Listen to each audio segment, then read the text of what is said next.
بسم اللہ الرحمن الرحیم۔ پیارے بچوں، 7ویں جماعت اردو کتاب سے آج ہم پڑھیں گے سری نگر سے کرگل تک جو سبق ہم نے گزشتہ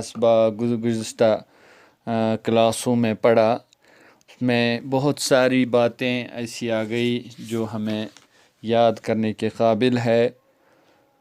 یہاں پر اب الفاظ معنی بھی میں نے آپ کے سامنے مختلف وقت میں بتائے اور اس میں الفاظ معنی دیے بھی ہیں، ان کو اپنے ذہن نشین کر لیجئے، یاد کر لیجئے۔ اب یہاں پر کچھ سوالات ہے، ان کا جواب دینا ضروری ہے۔ میں نے کاپی پہ یہاں پر اسی کی فوٹو لکھی ہے۔ سری نگر سے کرگل تک کون کون سے قابل ذکر مقامات ہے، اس کا میں نے یہاں پر لکھا ہے کہ سری نگر سے کرگل تک گاندربل، کنگن، سونامرگ، بال تل، اسی طرح زوجیلا درہ اور امرناتھ کا مشہور تیرتھ استان جیسے مقامات راستے میں آ جاتے ہیں، اور بھی بہت سارے جگہ ہیں۔ دوسرا سوال ہے سونامرگ کے بارے میں چند جملے لکھیے۔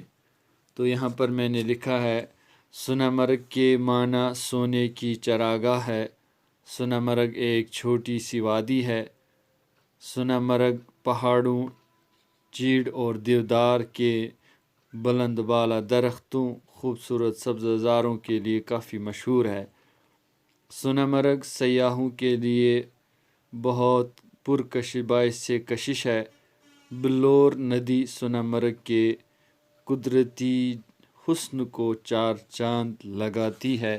یہ کچھ سوالات ہے، 2 سوال، ان کا جواب میں نے آپ کے سامنے رکھا۔ اس کے بعد پھر تیسرا سوال ہے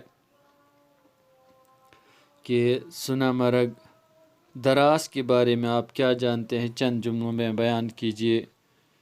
دراس دنیا میں سائبیریا کے دوسرا سرد ترین مقام ہے۔ اس طرح دوسرا جملہ ہے، دراس میں درجہ حرارت سردیوں کے موسم میں -45 ڈگری تک گر جاتا ہے۔ تیسرا جملہ ہے، دراس میں بارش کم ہوتی ہے۔ چوتھا جملہ ہے، دراس میں جدید طرز کے متعدد فارم ہیں۔ پانچواں جملہ ہے، دراس میں ایسے مقامات تعمیر ہوئے ہیں مکانات جو شمسی توانائی سے گرم رہتے ہیں۔ اس کے بعد پھر نیچے یہاں پر اور بھی جملے ہیں، جیسے کرگل کس دریا کے کنارے آباد ہے اور یہاں کون کون سے پھل اگتے ہیں۔ تو یہاں پر اس کے بعد ایک اور سوال ہے، کرگل کے لوگوں کے طرز زندگی پر روشنی ڈالیے۔ تو یہ دونوں سوالات ہم یہاں پر جواب دیں گے کہ کرگل دریائے سورو کے کنارے پر آباد ہے اور یہاں کون کون سے پھل اگتے ہیں۔ یہاں چھوٹے سیب، خوبانی وغیرہ پھل اگتے ہیں۔ چھوٹے سیب اور خوبانی وغیرہ پھل اگتے ہیں۔ اس کے بعد پھر ہے کرگل کے لوگوں کی طرز زندگی پر روشنی ڈالیے۔ تو کرگل کے لوگوں کی زندگی اس طرح سے ہیں کہ کرگل میں مسلمان اور بدھ آباد ہیں۔ ان کا لباس اور رہن سہن ایک جیسا ہے۔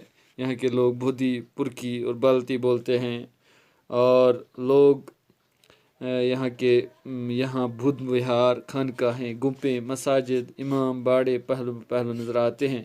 سب لوگ ان کا برابر احترام کرتے ہیں۔ یہاں کا ایک مخصوص سادہ لباس لمبا چوگا ہے جسے گونچا کہا جاتا ہے، جس کو عورت اور مرد دونوں پہنتے ہیں۔ اس طرح میں نے یہاں پر لکھا۔ اس کے بعد پھر ایک اور سوال ہے کی تلاش کیجیے اور معنی معلوم کیجیے۔ چار چاند لگنا، آسمان کو چھونا محاورے ہیں، اور تو میں نے یہاں سبق میں کچھ محاورے تلاش کیے ہیں۔ ایک یہ ہے کہ سرب فلک، سرب فلک کا مطلب ہوتا ہے بہت بلند، اور اسی طرح سے ہے دوسرا تا حد نگاہ، یعنی جہاں تک انسان کی نگاہ پہنچ جائے، برف پوش، برف سے ڈھکی ہوئی جب ہوتی ہے۔ اب جب ہم محاورے کے چار چاند لگاتی اسی طرح سے محاورہ تلاش کرتے ہیں تو یہاں پر ہمیں کچھ محاورے ملتے ہیں۔ جیسے ایک محاورہ ہے کہ جو کتاب کے اندر بھی موجود ہونا چاہیے، ایک محاورہ ہے کہ آپ تو 14ویں کے چاند ہو گئے، یعنی 14ویں کے چاند کا مطلب ہوتا ہے کم دکھائی دینا، بہت ہی مشکلی سے، جس طرح کے یا عید کے چاند، یا 14ویں کی چاند کی طرح آپ نہیں، 14ویں کی چاند کی طرح ہے آپ، یعنی آپ 14ویں کی چاند کی طرح خوبصورت اور چمکدار ہے۔ اسی طرح سے یہاں پر آخر میں واحد اور جمع کے دیے ہیں۔ ذرائع، ذریعہ کا جمع ہے شاہراہ، ذریعہ ذرائع کی، ذرائع کا واحد ہے، یہاں پر ذرائع دہیا ہے۔ شاہراہ، شاہراہیں، خطہ، خطے جمع آتی ہے۔ کرن، کرنیں جمع آتی ہے۔ فصل، فصلیں جمع آتی ہے۔ دفتر، دفاتر جمع آتی ہے۔ قصبہ، قصبے، وجوہ، وجہ جمع وجوہات یا وجوہ، تکلیف، تکالیف، مسجد، مساجد، اس طرح کے